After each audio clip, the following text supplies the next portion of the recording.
So yun guys, ito yung mga piningwitan kong isda. Ayan, mga sari-saring isda.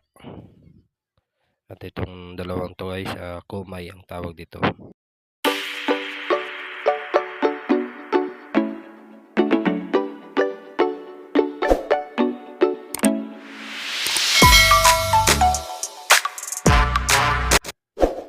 So ayan guys, ito yung kumay na dalawang piraso.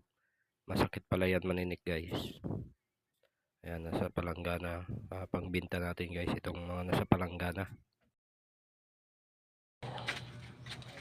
Isda ka mo dyan, isda. Oh my God! Wow! Ayan, isda.